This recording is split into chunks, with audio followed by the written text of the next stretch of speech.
ska vi ordna inför din föreläsning med det indiska universitetet? Ja. Jag visar bara hur du ska... Du har fixat med galja då? Exakt.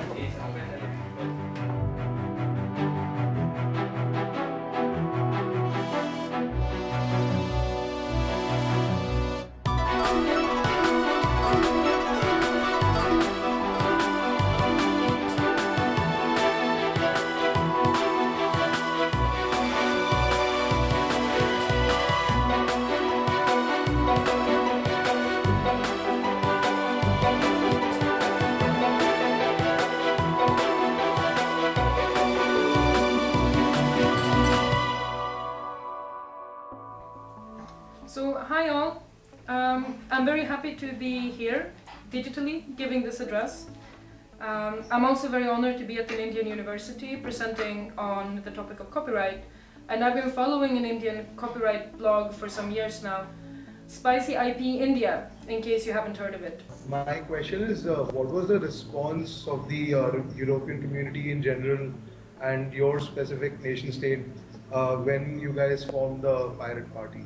And were they satisfied with the purposes and the objectives that you guys wanted to achieve or not? What I perceive from many parts of the world is that there's this need to discuss information society issues and how the information society interacts with the non-information society, and the Pirate Party optimally fills this vacuum as a platform for debate. Hi Amelia, I'm Nehmat. And my question to you is that currently the Pirate Party, what are some specific reforms it is looking at, especially in the WIPO or something? But we aren't allowed to be part of the WIPO. The Pirate Party's international umbrella organization applied for membership or like observer status as an NGO with the World Intellectual Property Organization, and they are stalling our acceptance because they don't want the Pirate Parties to be there. So we are currently fighting for our right to have any proposal at the WIPO. I'm also keeping my eyes kind of open on the Broadcasting Rights Agreement because I think this has some very funny and potentially bad implications for online architectures and streaming services. And so I'm a bit worried that we'll be seeing a much higher degree of legislative intervention from large IT industry actors like Google or Netflix.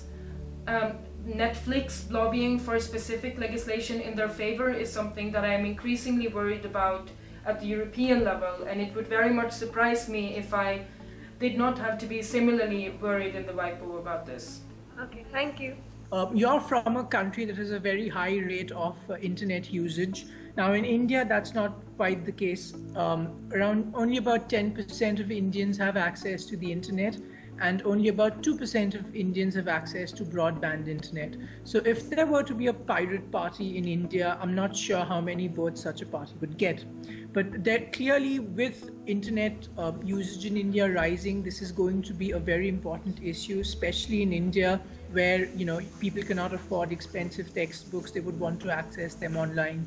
So if any of our students here, for instance, would like to start, let's say, a pirate party movement, is there any advice that you would like to give them, or just based on your experience? I mean, did you just start in university, or how was it for you?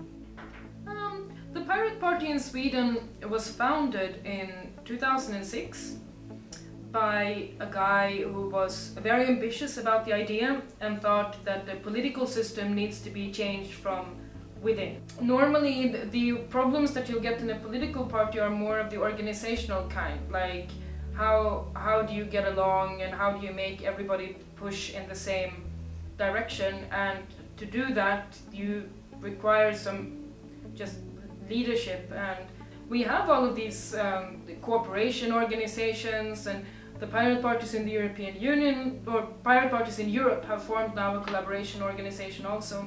We have the Pirate Parties International, so technically you can ask people about, there's lots of emailing lists where you could technically ask people what kind of problems that can be encountered and how they have been resolved by other people.